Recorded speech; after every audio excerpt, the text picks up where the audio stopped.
I wonder, because I am new to tapping, is that something that I could use when I'm dysregulated to help bring me to a more grounded state? Yes, if they use positive statements during tapping and you do that every day, find which points do it for you. Mm. So tap on anything, right, Hmm. that is safe to tap on your own. And as you do, ask yourself, is it this point that does it for me? Is it this point that does it for me? Is it this point that does it for me? Because this is a physiological thing. And everybody's physiology is different. And some people would swear by this point. Mm. Others would swear by this point. Mm. Others like this point or this point. When you're in an emergency situation, let's say you get an email and it triggers you, or you get a card in the post and it triggers you, or whatever it is that is triggering to you, you can just tap on the point which does it for you. Tapping on the point that in your experience of tapping really does it for you. Mm. Or you can simply, without words, just sit there in a quiet moment and experiment with the points and tap on each one mindfully. Or you can tap on each point, take a breath in and exhale, Mm. Yeah, I think that's wonderful. and find which point does it for you. So if you're in that situation, you can do it. Also learn the finger points because let's say you have a meet. This is something that I get with a lot of people with CPTSD. They're in a meeting at work. They can't speak up or they feel they can't speak up because obviously things happened in the past. And so they might have fear of public speaking and they're in this meeting and they're stuck in the meeting. You can't see my hands are under the table.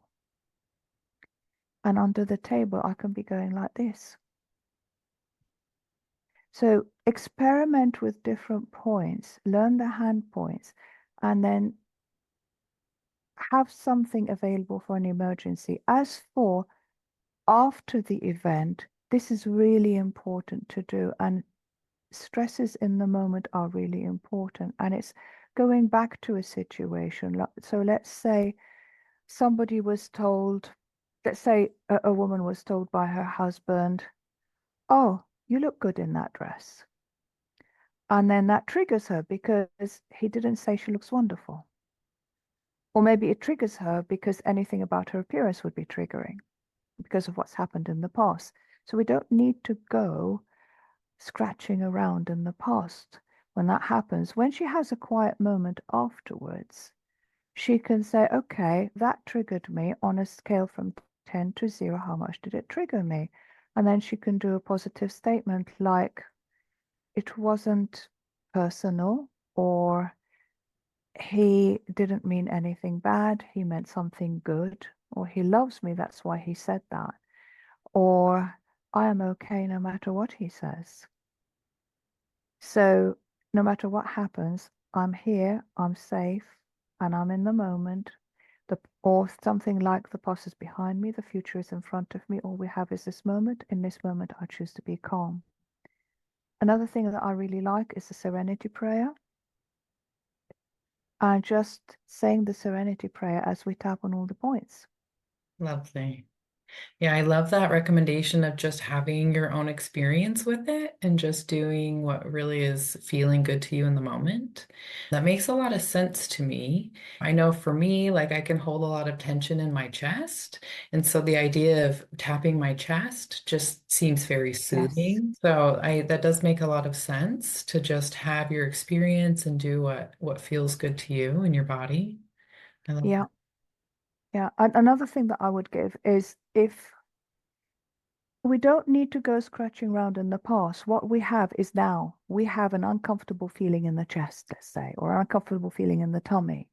Mm. As I think of that time when my husband said, you look good, and that was triggering to me. Okay, where do I feel it in my body? Mhm. And I can just visualize this feeling inside of me and just tap on any point or on all the points as I think, okay, what would I like this feeling to be like? So let's say it started square with jagged edges, and I might like it to be softer with rounded edges. and just use your imagination and just watch it evolve. It's only energy. Or you can imagine also it goes up through the chakras. Feelings go up through the chakras and come out through the head. So one thing somebody can do is just say to the feeling, right, you can go up through my throat chakra now. Now you can go up through my third eye. Now you can go up through the top of my head on my crown chakra. Now you can leave my body and just imagine it as a vapor coming out through your body. It's only a feeling. It doesn't matter what put it there. It's only a feeling, and we feel it in the here and now. And the feeling is temporary. Yeah. And the feeling is temporary. And this is the thing when I say to people, okay, let's do this. And we do the tapping with where they feel it in the body. And I encourage the feeling to go up through the chakras, out through the top of the head. And we go through a whole visualization, going through the ceiling, going through the roof, going up through the sky, and leaving the Earth's atmosphere and going into outer space.